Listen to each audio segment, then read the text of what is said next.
देश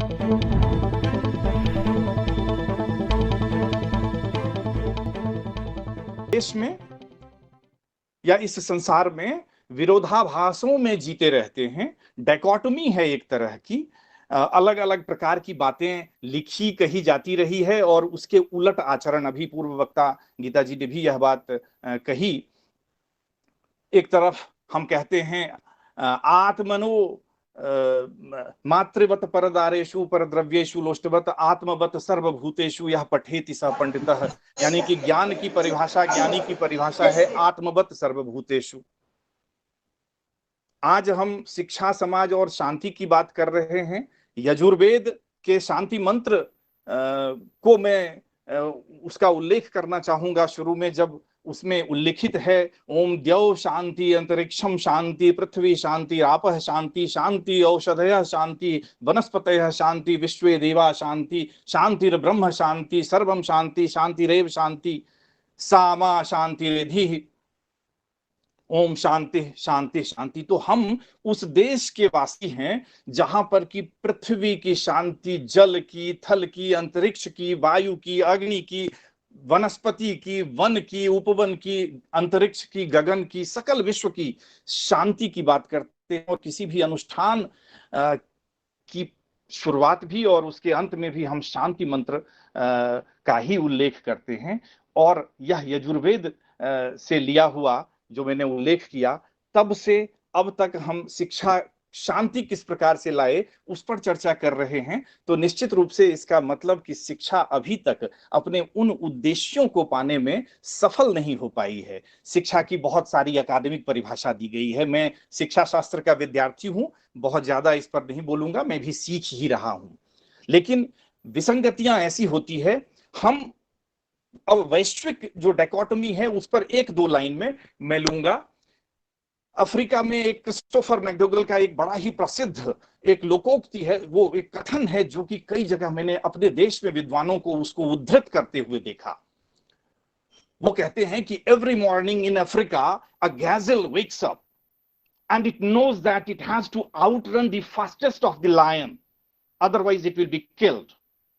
Every morning a lion wakes up and it knows that it has to outrun the slowest of the gazelle, otherwise it will starve.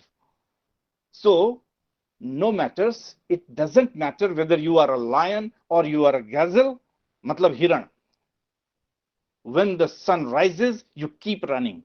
अब ये देखिए यहां पर यह उदाहरण ही इस रूप में दिया जा रहा है कि शेर जो है वो जानता है कि वो जो सबसे तेज दौड़ने वाला हिरण है उसको पछाड़े, नहीं तो वो भूखे मर जाएगा। हिरण जानता है कि जो सबसे फास्ट दौड़ने वाला शेर है उससे आगे भाग जाए, नहीं तो वो मारा जाएगा। तो इसलिए वो इसको उद्धृत करते हैं कि सुबह की शुरुआत हो तो आप भागना शुरू करो, आप लायन हो या हिरण हो कोई फर्क नहीं पड़ता। यानी कि वहां पर वो जो एक कट थ्रोट कंपटीशन है उसका उल्लेख होता है। यह अभी आज के जीवन का यथार्थ है। हम जिस परिवेश में हैं हमने वह पढ़ा, परोपकाराय फलन्ति वृक्षाः परोपकाराय वहन्ति नद्याः परोपकाराय दुहन्ति गावः परोपकारार्थम इदं शरीरम। हम दधीचि ऋषि के वंशज हैं जिन्होंने की परोपकार के लिए अपनी अस्थियों का दान कर दिया, और दूसरी तरफ वह देख रहे हैं। ये विरोधाभास।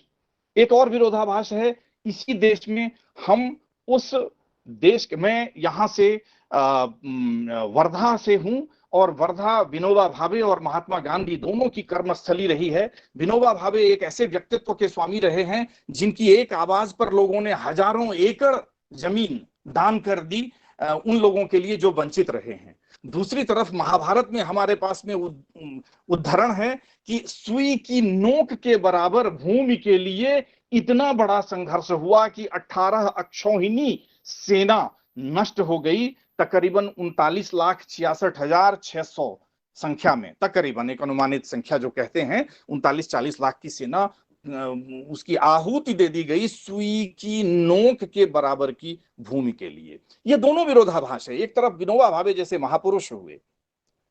तो मेरा जो कहने का आशय है कि शिक्षा की बातें बहुत सारी कही जाती हैं शब्दों में। हम सभी, आप सब शिक्षाविद हैं या शिक्षा के अध्येता हैं, हम सब बातें बहुत करते हैं, परंतु कहाँ वो रह जाती है, इस पर विचार करना है। मेरे पास में समाधान नहीं है उसका। मैं सिर्फ उसी महाभारत के एक पात्र दुर्योधन की एक पंक्ति का उल्लेख करना चाहूंगा। जबकि जब कृष्ण ने दुर्योधन से पूछा कि दुर्योधन, तुमने समान शिक्षा, समान गुरु, समान गुरुकुल, समान परीक्षा पद्धति आदि को पार करके एक शिक्षा को प्राप्त किया, तो फिर ऐसा क्यों है कि पांडव धर्म की ओर हैं और तुम अधर्म की ओर हैं? यहां धर्म कदाचित जिस किसी ने भी परिभाषित किया हो, मेरे लिए धर्म कर्तव्य है। और वो कर्तव्य जिसे परिभाषित किया जाता है, धृति क्षमा दमोस्तेय शौचम इंद्रिय निग्रह धीर विद्या सत्यम अक्रोधो दशक धर्म लक्षणम। तो ये धर्म है, कर्तव्य। तो जब ये पूछा जाता है तो दुर्योधन की वो पंक्ति, बेशक कही हो ना कही हो, बेशक महाभारत हुआ हो ना हो, दुर्योधन के इस कथन को मैं आप सबसे निवेदन करूंगा, इसे याद रखिएगा कि इसका क्या समाधान है। जब दुर्योधन कृष्ण को कहता है, जानामि धर्मम न च मे प्रवृत्ति, जानाम्यधर्मम न च मे निवृत्ति।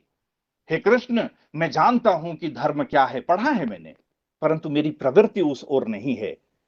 हे कृष्ण, मैं जानता हूं कि अधर्म क्या है, परंतु मैं उससे निवृत्त नहीं हो पा रहा। I know what are virtues but I am not inclined to that. I know what are vices but I am not able to get rid of that.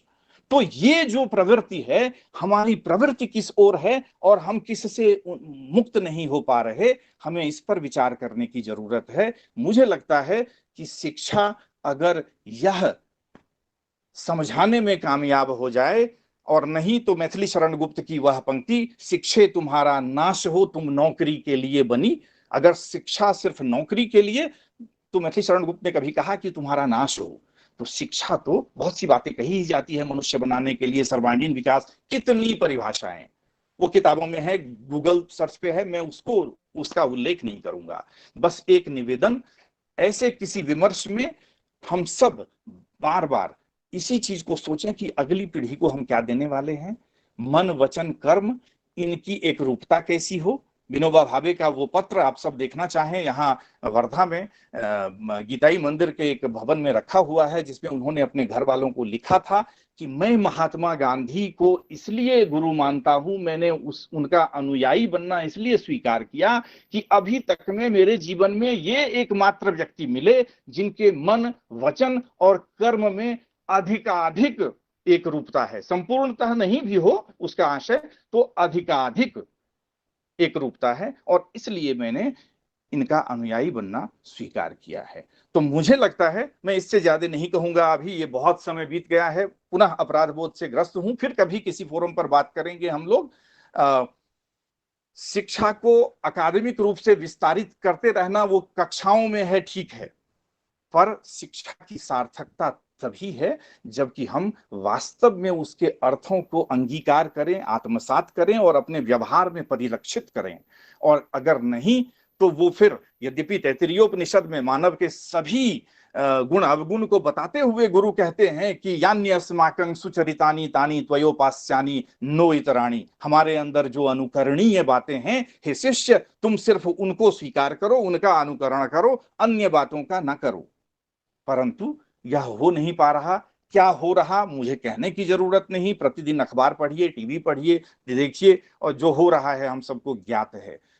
मैं आप सबसे निवेदन ही कर सकता हूं कि ये जो है कि हम किस तरह से प्रवृत्त हों और किस तरह से उन चीजों से मुक्त हों जिन चीजों से वास्तव में मुक्त होने की आवश्यकता है। जिस दिन हमारी यह पूरी शिक्षा व्यवस्था इन प्रश्नों का या इस एक प्रश्न का उत्तर ढूंढ ले, शिक्षा का उद्देश्य प्राप्त हो जाएगा। बहुत बहुत धन्यवाद आप सबको, आयोजक मंडल को पुनः धन्यवाद।